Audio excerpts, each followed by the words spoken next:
Hello and welcome. You're watching India Today, India Tomorrow, the program that interviews families across generations, revealing the bond that binds them, the stories that sparkle in their lives, as well as, of course, the secret that makes them truly special.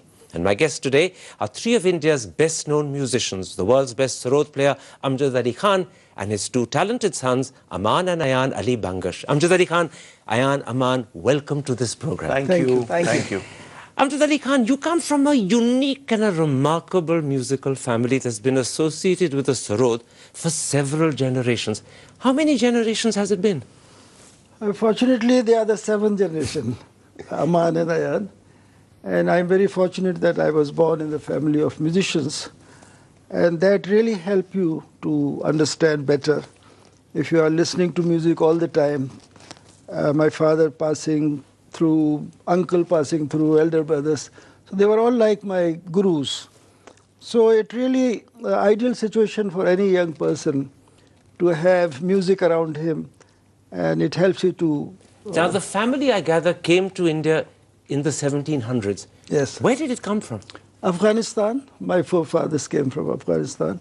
In fact, there is an instrument called rabab in Afghanistan, and Central Asia is called rabab. So this was modified. Rabab looks like sarod. It was modified from rabab to sarod. In fact, that's true. The modern sarod that we know today is actually a creation of your family. Yes, that is true. And the sarod is a Persian word, like sitar is also a Persian word. The actual pronunciation is sarud with double O. It means music. Sarod means... When did your family create the sarod as we know it today? Was it 100 years ago, 200 years ago? You can calculate from the seventh generation backward, I think. I mean, it's so far back in time, you can't even remember. No, I can't remember. Was it inevitable, Ayan, that you and your brother, because you're Amjad Ali Khan's sons, would be musicians and that sarod would be the instrument you play? I mean, we are very fortunate to be in an environment where I think the atmosphere was all about music. The language spoken was music. The food we were eating was music. The music was just all around. You make it sound as if it was at times stuffed down your throat. It was not something outside the box. It was just a way of life. We had, little sarods. My brother first, and then when I came into the world, I used the same sarod. And as we grew older, the sarod kept becoming bigger and bigger. So instead of dolls to play with, Daddy gave you sarods to play with? Well, not cars and sarods, not dolls. I think he was more inclined towards it. I was more of a outdoor and the black sheep of the family, where I wanted to be a commercial air pilot, then I wanted to be a cricketer, then an actor, and then a musician. And in fact, your mother tells a lovely story. She said he was the sportsman of the family. Yes. We had to encourage and persuade him to be serious about music as well. Whenever he was not in town, and this one tabla player used to come to make sure we practice, and whenever he was not there, Abba was not in town, I used to run away from the music room to go play with my friends, the regular sports and all that stuff. So you were the naughty one. Were you the goody-goody? I was naughty in my own way, but I think I was inclined a little earlier into music. So, I would dress up like my father and sit in the music room. I'd cover my, he wears his shawls on his feet, so I would just put some duster on my feet. He liked the idea of being a musician. So I liked the idea of being on stage, the idea of traveling, the idea of, doing everything that was associated in the business. So I kind of was very clear that this is what I want to do. In a sense, Amjad Sahab, you set the tradition because you did a very interesting and unique thing when both of them were born. Instead of whispering Arabic verses into their ears, which is the traditional thing to do, yes, I gather you whispered rags. The sound, you see, in India, we say Swar hi Ishwar hai. Appealing sound connects you to God. And there was a family tradition that particular kind of melody I sang into their ears. But I'm told it was Malkons for one son and Darbari for the other. Why did you make that difference? No, but I don't want to discuss about that, that part. It's a very sacred for us, but just an appealing melody, I would like to say. While they were talking about Aman and Ayan, I would like to share that Aman was an automobile child, From the age of 1 or 1.5, I was born inside an auto. I mean, you mean you were born on the back seat? He had lots of, small cars and as toys. But while watching, I used to drive once upon a time, and he will only point out imported cars if Mercedes is passing So by or coming out as a BMW. brat, basically. He na? couldn't even speak. Or a sign of very good taste. Or a sign of Maybe. Expensive taste. He- No unfortunately. ambassadors and Fiats for you, only the He best. never showed Fiat or Ambassador, and he couldn't speak at that time. He will just say, Mama, he'll just show like this. So we always realized it was imported car. And now today, he really takes care of automobile of our family. But coming back, I love music. You must make that point. And But music- I'm told that childhood for you and your brother was not really very spoiling. Mummy ensured that there was a lot of discipline and that you kept focused. Is that right? I mean, discipline, of course, I think all mothers, make sure that aspect is looked into. But I think, like I said, because the atmosphere was extremely powerful, the atmosphere around us, even if it was not our parents, even if we would step out, you would meet people, oh, we've heard your grandfather, your father, and are waiting to hear you. And this was when we were maybe 5, 6, 7, that age. So, there was some kind of a power in the atmosphere around us that was showing the way to us. Except for the fact that you were a prankster as well, because I gather one of the things you used to do when you were young is you would invite people to false dinners and We you did would bring that, them yes, up all and of invite that. them to rehearsals that weren't happening. We crank called many artists, many legendary artists, no names here. But luckily, We no used caller to- IDs then. We used to wear these masks, these horrible ghost masks, and sit in the music room and wait for the tabla players to come. And they scare would them, open yeah. the door and they'll see some ghost sitting in front, like with a bad mask. Yeah, we had our share of But fun. God bless, no caller IDs back then. So, The other thing I gather is that when you were young, your father used to play nursery rhymes on the sarod, and he would play tunes like Yankee Doodle Dandy and Old MacDonald. Correct, absolutely. yes. The whole idea was he wanted to introduce music to us in a very friendly way. Because unfortunately now a lot of music festivals are done in school and colleges where students are forced to hear music, classical music. And that is a very rebellious way of, they rebel. I used to feel upset when music used to be forced upon me. So my father always introduces, he has always introduced music to the youngsters and to both So of then us, tell me this, how long did it take for you to prefer Rag Malkons or Darbari to Yankee Doodle Dandy? it was a gradual kind of a journey. I think Abba Saab's way of teaching us was because I think he was a father as well, along with being a guru, So I think the father in him did a few things and the guru took over. So it was almost like Batman and Bruce Wayne, all constantly, very effortlessly happening. In fact, you said something very important, that he was both your father and your Yes. guru.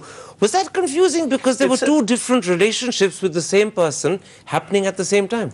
It's a complex situation. You don't understand sometimes why is he behaving like this or like that, in a good way or a bad way. Sometimes you want a father more, sometimes you want a guru more. So, it's difficult. And for him also it's very difficult to, he wants to be nice sometimes, but he has to be strict also. Otherwise that softness will not lead us. Music was never forced on you. No, music was never forced on us. It was, But the Guru Shishya Parampara was something that you were very keen on. That's part of the traditional side of you, isn't it? Yes, you see, I might have felt whatever I wanted, but the realization of the responsibility is most important, which they gradually, slowly and gradually, they realize the responsibility of their family. But if they were not doing well in the music room, I will go out myself or I'll ask them to go out. But I never forced that you have to practice for 4 hours, you have to practice. Was he tougher as a father or was he tougher as a guru? I think he left the ball in our court, which always worked to our advantage, because even after concerts, even when we were 8, 9 years old, he would say that hear the recording and you should know which direction you want to walk towards. He never said, oh, you were good or you were bad. He just said, hear the recording. more than that, I think what he said, that we felt the responsibility. The idea is when I started having fun is when I started enjoying music. And that is when responsibility and everything follows after that. And roughly at what age was that? About 13, 14, when you start understanding where you're going with it and where you want to go in life with it. He says, Amjad Saab, that at 13, 14, he began having fun because he began enjoying the music. Yes. But your wife tells a lovely story about their London debut when they were 9 and 11. Yes. And they literally reduced you to tears at the time. What went wrong? When Logan Hall. We had a Logan bad Hall, concert. yes, yes, Ayan Bhai and I, we had a bad show because we were busy roaming around in the streets of London and having fun at that young age. And we did not understand the seriousness of the concert where you had the greats of many pundits and ustads sitting there in London, the big festival. And we did not play up to the expectations or to the expected. Was he very upset? He didn't say anything. He didn't say anything. but, Silence kills, I think. Yeah, but that was night, I think Abba got slight temperature. Absolutely, yes. That did happen. And we were coming back to India the next day. He was leaving for the US. That was shameful. But to see him like that, I think that kind of impacted. Yeah. But it's a great us. satisfaction when you see children or disciples becoming responsible. That gradually I started seeing that before any concert, they start practicing, preparing. I taught them together, but they practiced separately. I mean, that was because I wanted their Individual talent to show. But side by side with music, there's something you did for many years on television. You were host of a very popular program called Sare Gama. Right. Yes. Was that fun? It was interesting. I mean, I was still, we were much younger then. And it was before the whole, television industry changed in India. It was just before that. But it was wonderful. We did 2 or 3 seasons, and we had to speak in Shuddh Hindi and all of that, and we met so many judges, and it was entirely a talent show. So it was really an experience that we cherished. You carried on Saregama for several years, and then suddenly you dropped it. 2-3 years, because I think there was a limitation that we thought we wanted to do more. Because those were Was the it years. coming in the way of serious music? I would not say that was also music, but it was just coming slightly with schedules and date issues with other things. Like today, if we had done a show like that, it was more comfortable. Back then, when you're in your 20s, early, like 19, 20, you also need to play a lot of concerts. You need to be accepted by people, the music fraternity, the real connoisseurs of Indian And classical. this took away time from that. It was taking time because we never performed, even till date. We sometimes, if Ayan Bhai and I know that we cannot practice pretty well and deliver a concert, we will not take that concert up. Amjad Bhai, you're a purist. Were you happy with their involvement with Saregama, or were you relieved when it ended? You see, Mr. Gajendra Singh, the person, the creative man of Saregama, he offered them, and I was worried that because in every episode they had to sing film songs. We have great regards for film world and film music and film director and everything, but to understand classical music is very, very important for all of us. And so when they came to me to take my permission, whether they can accept it or not, till then they had not sung any film song at home. But I said, because your training is such, you understand what classical music is, and I'm sure you can do whatever they would ask you. And they straight away went to Mumbai, and their first episode we saw. No, but were you happy? I was happy because they could sing. He allowed us. They could sing. You almost had to coax it out of him. Long story short. Because I think also because it was more challenging for us because we didn't really grow up with a lot of film music. But did you notice what he said? He said he was happy that they could sing. Exactly. Till that point of time, he sort of wondered, can these boys sing? I think everything is a learning process. Yes. So I would not consider that to be a good thing or a bad thing. It's just that it taught us today who we are. How's the singing today? It's pretty We'll nice. sing for experimental Go on, projects. sing something for me. Sing Yankee Doodle if you want. Well, maybe towards the end of the interview we can sign But off singing with is singing very something. important for all of But us. one of the interesting things, and this is a record that the three of you share, that each of you has cut your first album before you were 18. Is that something the family It started from him, and obviously Ayan and I'm no match to his achievements at his age, at his stage, and with what was available for him.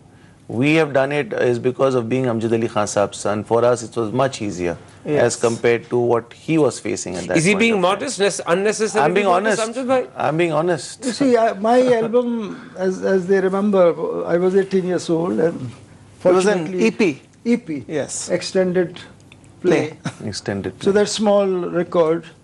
So they both recorded at the age of 18. So this, again, the realization, realization of responsibilities is very important. I hope every child in our country or all over the world to realize the family pride. Except that you only just about did it with a couple of hours to spare. Yeah, my recording went on because there was some retakes which had to be taken for various reasons, and it was almost going to be midnight, and the next day was my 19th birthday. So I said, we have to end before 12 There was a o'clock. deadline looming on Yes, the yes, so, and I managed. But the album was released when I was 19, but I was technically still 18.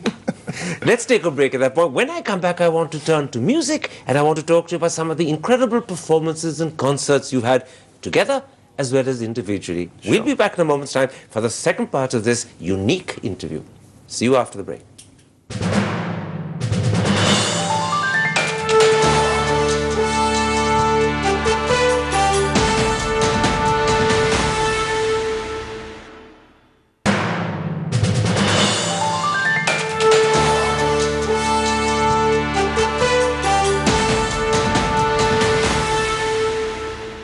Welcome back. You're watching India Today, India Tomorrow. My guests are Amjad Ali Khan and his talented sons, Aman and Ayan Ali Bangash.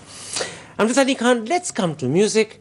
I believe the sarod, even though you make it look so easy and so beautiful when you play it, is actually a very difficult instrument to play. It is difficult because it doesn't have frets like sitar and guitar and mandolin. It's just a plain metal fingerboard, and I have to press the strings with the edge of my fingernails. And while playing the sarod, I'm singing through the instrument. Like, we all talk about improvisation in Indian music, but more than improvisation, the most salient feature is the slides and glides. Like da, ra, ra, I, ra, na, ra, na, yeah, ra, na. So these human expressions, there was sarod around me from my childhood. I was listening to the sarod, but I wanted to say something slightly different, and I wanted to be more expressive on this instrument. In fact, that was another one of the things that you had to do. I gather you felt the sarod wasn't as expressive as you want, and you've adopted and adapted it. Yes, yes. My father, I used to discuss and share my thoughts with him, and he often used to get very agitated. Are you a lawyer all the time? You're asking me questions and all these things. I said, I want to do this, I want to.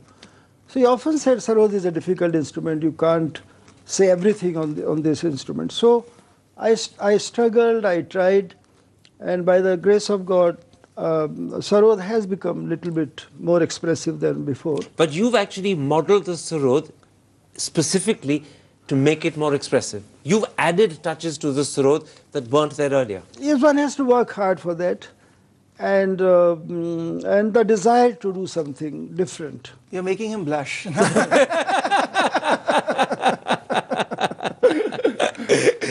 When you were younger, you'd play as the Bangash brothers. Now I gather you prefer, as often as you can, to play individually on your own. Which is more fun? Which is more rewarding? Fun definitely is playing together because there's more interaction. Rewarding would not be the right word, sir. I would say Indian classical music is very individualistic. So you need to, it's like an artist painting a canvas.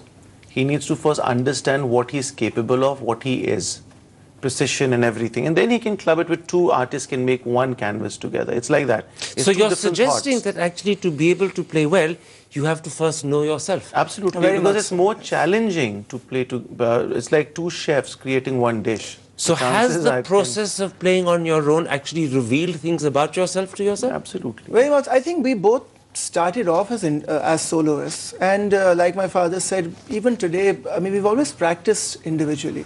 But you know, in terms of the offers for concerts, presenters want both of us playing together more often. But then there are a whole lot of festivals where we play individually even today, and it's very important, like he said, because you know, you have to... We cater to all markets, solo markets, duet markets, and trio markets. Yes, so I mean, we don't leave anything. But you have to, I mean, when you get together after being comfortable as soloists, then it's like, you know, making a beautiful bouquet of flowers together. So it's collective and it's more creative. It's more creative and challenging. Yeah. Now, you've had some incredible performances, and I believe many in front of Prince Charles. What is it like performing at Highwood House with the future King of England sitting there as part of the audience? I think you should answer that, because in his, what was your in experience? his reflected glory in a good way, Yes. we got the opportunity to play in these festivals. But you've had that opportunity many times, so before I come to him... Yeah. No, we were very honored in Highgrove. The invitations went out from you know, Prince Charles, and The concert was for some charity. was to raise funds for Just about, just about 30 Academy. people, 20 or 30 Yeah, just a few people, and you know, his... So it was very intimate surrounding. Extremely Without intimate. mics, we played without mics and all that And his involvement in art and culture, you know, he's really, I think he values tradition, he values, you know, this kind of an art form. So, and he asks questions about the sarod and about what it's like, you know, performing. But an epitome of, I would say, culture, upbringing, class, And grace, and yes. grace. Is Now, in fact, there's a lovely story, Amjad Sahab, about yourself and Prince Charles in the days when he was married to Princess Diana. Yes, yes. They'd come to India, they were dining with the Prime Minister, and as the evening went on, it became chilly, and the princess began to feel cold. And I gather you came to her rescue. No, because I was, I mean, I will never forget Mr. Narasimha Rao. He made me sit in front of Princess Diana. I don't know, was that a protocol or that was his personal desire. And it was open air, everybody was having dinner. And the kind of clothes she was wearing on that evening, I think she was very, very uncomfortable, and she was feeling cold, and everybody was Because of the looking, weather. Yeah, because of the yes. weather, and also clothes. And so Your dad doesn't approve of the clothes, you can see. So I asked, I said, what happened? Everybody is looking here and there. The High Commissioner, Dr. Singhvi was there also, and Dr. Manmohan Singh ji was there. So then I was a bit embarrassed to offer. Shawl was there, but then I got up and offered my shawl, and she wore it. And it said, was a "Thank you." very expensive old family jamevar. 400 years old, you know, my family, I got it from my father. And she, at the end, she wanted to return the shawl. I mean, she kept wearing, and we came to drawing room, we were having coffee. And when she was returning the shawl, everybody started watching, you know, it was like a theater scene. I said, please keep it as a token of love and respect from my family and all of us. And she did? No, you can't do it. There's some, you know, gentleman, a very eminent artist, he came with his jacket to Princess, and he said, if you don't take the shawl, you take the jacket, I will take the shawl. So I don't think she liked that joke. And she said, no, in that case, I prefer the shawl, and I'll wear it too. So she wore the shawl. And she got a 400-year-old shawl. Yes, she, after Delhi, they went to Jaipur, and she was wearing there. But she's a beautiful person, very graceful, and the kind of work she has done, we are It was all aware of incredible. that. Sure, she was incredible. But you know, there was a concert that the three of you did recently, just 2 years ago, the Nobel Peace Prize ceremony in Oslo, when Mariala Yousafzai and Kailash Satyarthi won the award. Was that a special moment? I think that's the biggest production we ever saw, international production, in terms of we've done a lot of concerts at the WOMAD Festival and Carnegie Hall and everything, but that itself, the whole production, the way it was done, from Queen Latifah to you know, the whole Steven setups, Tyler, yes, it was Steven amazing, Tyler yeah. just with us in the backstage, just having coffee, and so it was like, thanks to my father, we got that opportunity. But what was really interesting, that the concert, of course, was extremely memorable, but what was even more memorable is that after the concert, backstage, there was another concert because Steven Tyler and Nuno Betancourt came into our green room, and they wanted to, hold the instruments. So there was this jam session that happened with my father singing and, him strumming and him singing. So it was, and that went on unexpectedly for a good 40 minutes. And no one in the audience had any idea about that, because that was a private that was concert. after the concert, and so it had some amazing moments. Offer yes. came that they wanted us, all three of us, to play for 5 minutes. So I was, I didn't like that 5 minutes. I said, no, I can't play for 5 minutes. So I told everybody, no, I don't want to go. Then they all, made me realize the importance of Nobel Peace Prize and to be there. So it was a challenge. What can we play in 5 minutes? So but it was good fun. We had a nice time. And as Aman said, the preparation of the whole event, 1 year, we were really, it was amazing. It was a great experience. But there's another side of you that makes you very special, Amjad Sahab. You're not just a gifted performer and player, you're also a composer. You've done rags like Kiran Ranjani, Pridarshini, Kamlashri. You've done duets for the guitar. You've done compositions for the Hong Kong Philharmonic. Does composition come easily? You see, it's just, I feel it's a blessings of God. That sometime I'm humming something. Da da da da da da da da da da da da da da da da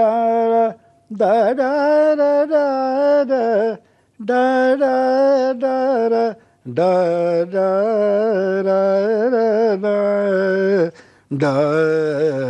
da da. So this kind of melody I used to sing all the time without realizing what am I singing. Then one day I tried to, I realized what am I singing. So it was something new. So there is a room for new ragas, there is a room for new melody. Then when the melody comes to me like this, and then it's almost like a soul. Do you recognize me? I said, no. So will you accept me or should I go? So I accept that melody, I give a name. For this particular melody, I called it Ganesh Kalyan because I was going to Pune for a Ganesh festival. I thought I'll play there first. So this is the way about 30, 40 melodies came. I discovered, I feel embarrassed to say I've composed it or I created. It just comes to you, and so I enjoy that. But a lot of the composition has also been done for things like the Hong Kong Philharmonic, the concerto, which is clearly for Western instruments. How easy is it for Western players who aren't used to the Indian musical tradition to play these melodies? You see, the Scottish Chamber Orchestra, I will always remember them. So they trusted me, they invited me, they wanted me to write a piece for the orchestra for about 45 minutes. So I went to Edinburgh, I met the musicians, and I composed and everything. And then finally we recorded in a church in Edinburgh. And the piece is called Samagam. Scottish Chamber Orchestra played, then several other orchestras like National Orchestra of France and England, London Philharmonic. London Philharmonic, many other orchestras. So I'm enjoying this. You see, this collective effort, collectively, European musicians, 150 musicians, they create a beautiful piece of music. In our country, we could not do that. I mean, though the British... This is an important difference between music abroad and music here. Yes, yes, because they write music, they read music, and that is a very big art. I think more importantly, there's a team effort, which sometimes lacks here. Yes, That's what he's trying to say. Collectively, we are not very good in producing. Have you two begun composing? In our own humble, They have played at unnoticed Samagam way, also. we Do you mean you sing in the bathroom? Well, sometimes in the drawing room and then the bathroom. No, but we do compose in terms of every musician, every artist have their own interpretation of music, right? So in our own way, we have done some albums and We have done certain things, but not at the magnitude of our father. But obviously. your dad is so brilliant at being able to hum, if hum is the right word, his Right. melody. Why don't you compete with dad and hum something for me? No, I think we'll follow taranas. him. I don't think We have can, taranas. I have composed many tarana. You know, tarana was created in 13th century by Hazrat Amir Khusro, the Sufi saint. And there is a similarity, there's a deep connection between sarod playing and the tarana. Tarana doesn't deal with the language. So the Amir Khusro created a language of sound, language of syllables. Tarana dir dir dim, tana dim, tana. Tada re dani tana na dir dir dim tana dim tana tana num tana num tana de re na ta de re na takit da takit da takit da te ka da ga de na da tir da tir da tir da tana na dir dir dim tana dim tada re dani dir dir dani tana de re na Tana tanum, tana tanum, tana tanum, tagatida, tagatida, tagatida, tagatida, tagatida, tagatida, tana na dim, tana dim, tana. So various kind of tarana. And that just happened for the first time. Yeah, so we have never done this with him. You make it look and seem so easy, but actually I take it that this sort of thing is actually quite difficult to do. It's called stagecraft. You're smiling and You are genuinely modest. You're determined to make the exceptional look ordinary. But something which they are very familiar, I would like to sing that Bahar Tarana, which you can, you know this. Tadare dani, tadani dim, tana tanum, tadare dani, tadani dim, tana tanum, tanum, tananum, tadere na, tadere na, tadere na, tadere na, tadere na, tadare dani, tadani dim, tana tanum, din tada, din tana na na na na na na dim, tana na na, tana na na na na na na dim, tana na na. Tananom, tananom, tananom, tadare dani da dum da kranda tadare dani tadani dim tanatanum. So this is a beautiful style called tarana where we are not dealing with language because language creates barriers. Absolutely. Music has the ability to reach out through all emotions. Yes. Correct. Let's take a break at that point. When I come back, I want to move away from music and I want to talk to you about the world we live in. How do you look upon the India as it is today? We'll be back in a moment's time for the third and last part of this unique interview.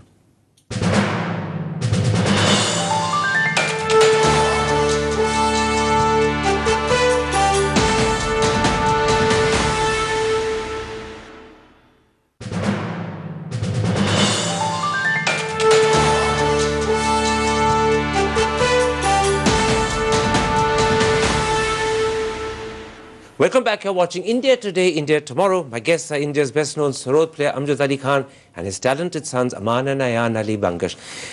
Let's talk about India in 2016. I know musicians don't talk about politics, but I think as intelligent people we should talk about the country we live in. Amjad Sahab, what is the most remarkable change you've seen in your 70 years? This present government, present way of life, that the people have chosen Mr. Narendra Modi as Prime Minister. So it's a very big change, and he's a very well-meaning person, and he's getting a lot of support from the overseas, and we have to see the results. I mean, the time he's well-meaning, he wants to do a lot, and as a musician, I feel that every human being in India, they should get water and food. These things matter to you. Yes, it does. Have you ever, as a Muslim boy, ever faced any prejudice? Or are you protected by family and by music? I think, because the flavor of our home has been extremely unique, because Ma being a Hindu, Abba being a Muslim, I think this... Your wife being a Hindu. And my wife being a Hindu as well.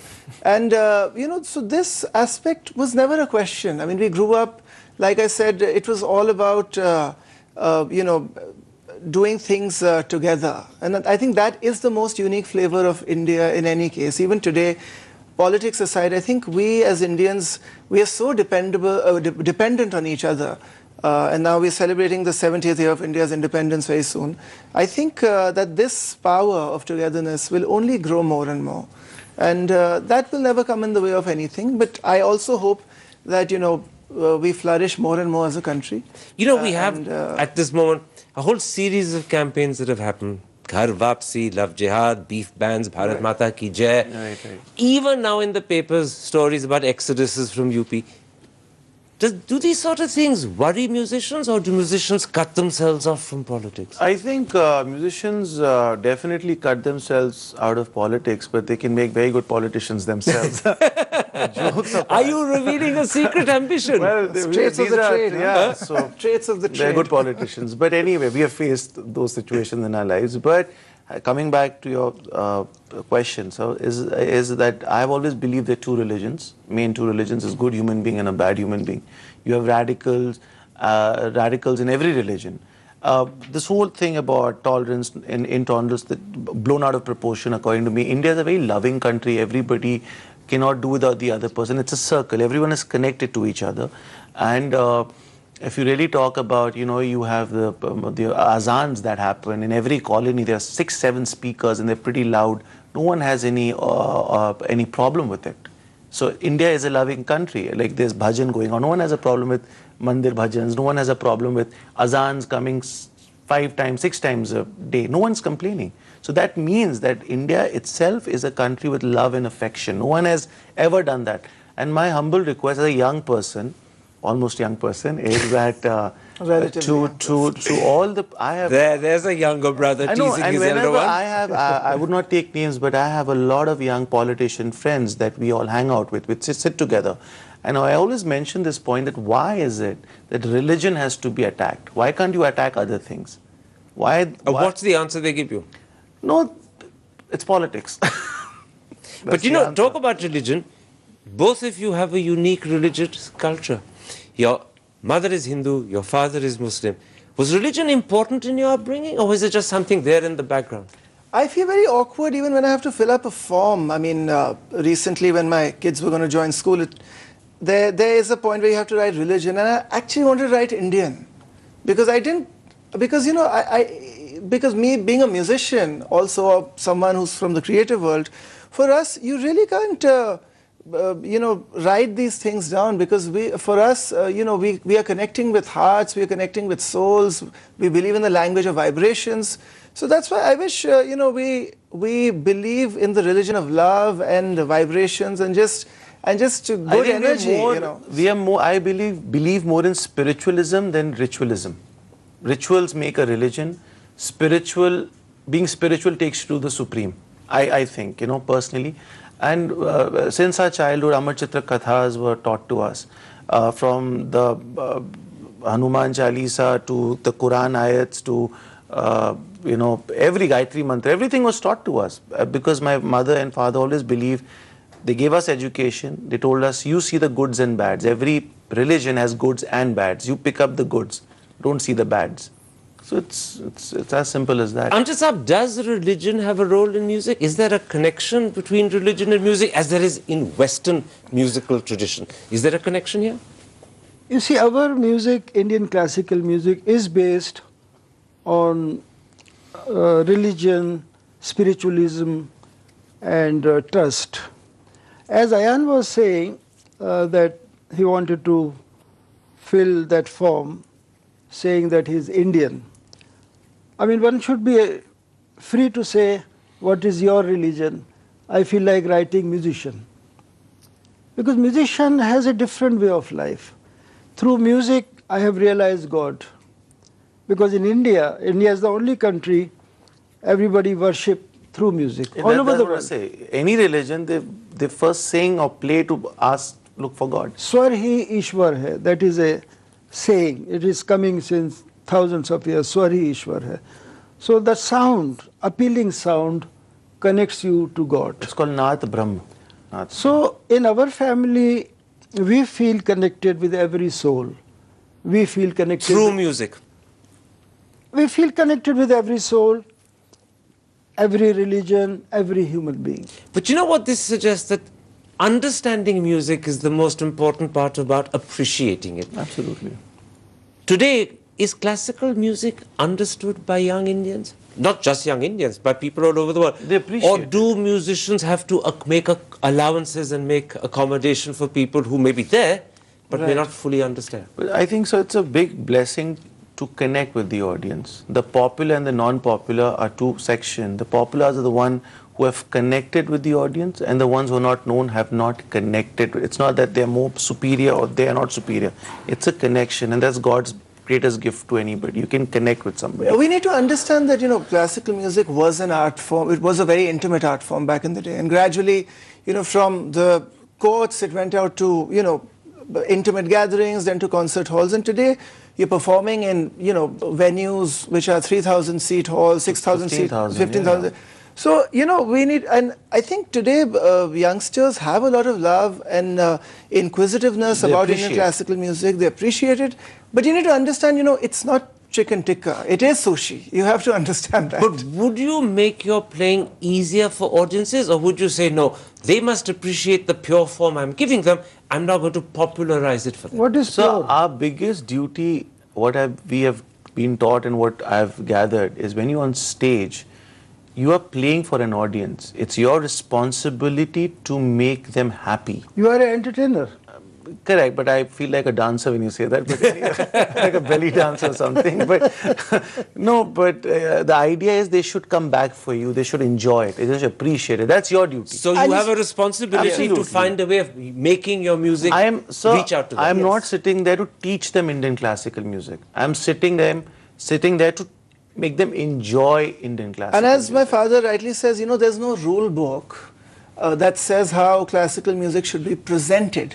You can play a piece even for 10 minutes or for 10 hours, it's up to you. But this is very different, Amjad Saab, to your father, because your father was a purist and he never allowed his music to be recorded. Yes. This is a different generation with a different attitude.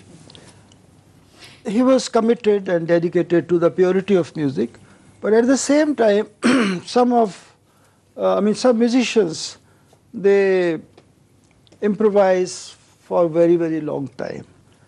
Every raga does not allow you to improvise for so long. So the sanctity is damaged. And that sanctity is important. That's very important. And that sanctity mustn't be destroyed or played around with just to make music more popular. Yes. You see, what is a presentation is the most important thing. How to present music, there is no book in the history of Indian classical music. So every musician, he takes liberty and freedom and never-ending, exposure of the rag improvisation. So, man of few words, we respect those expressions. Man of few words, conciseness, and compact, and all those things. So, Precision. within 5 minutes, the music is the name of quality, not quantity. Now, we've talked about music, we've talked about your childhood, we've talked about your relationship with your father, but there's a fourth member of the family we haven't talked about, your mother, Subba Lakshmi. You just saved us. I Thank you. gather that she, in a real way, even though she's never public, is the secret behind the success of all three. Oh, she's very public about that. But I think my mother herself was and is an artist. She, at her time, used to be a Bharatnatyam dancer, learnt in Kalakshetra from the great Rukmani Arundelji.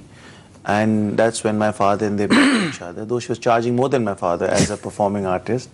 And In fact, she gave up a great career when she married him. I think Ma didn't give it up. I don't say she gave it up is because she keeps teaching us what she has, the knowledge she has of Sanskrit. It's amazing. The shlokas she remembers. And, she just decided that maybe this or that. But that's unfortunate that women go through that problem. But she's been a very strong influence on both your No, lives. she's been a very big influence, and I think for her, she was performing. For her, performing was a passion. It was not. I mean, she was not someone It was who not a was profession or something, mainly. who was after her career or anything. So, and then she fell in love, and and then she feels that today when we perform, she's performing through us, and she has many roles now as a wife, mother, now mother-in-law, grandmother. So I think she's quite happy with all the madness in the house that we all create very easily. And when the family discussions happen, I mean, if those come on YouTube, we'll go viral. You know, that's a lovely phrase you use, madness in the house. People don't realize that the flip side of genius is madness. And it's the madness that actually Absolutely. brings passion. It's the madness that brings love and affection. My thanks to all three of you Thank for you. coming. And if I can so put it, sharing some of that wonderful secret madness that makes all three of you so great. Thank you. Thank you. Thank you so much.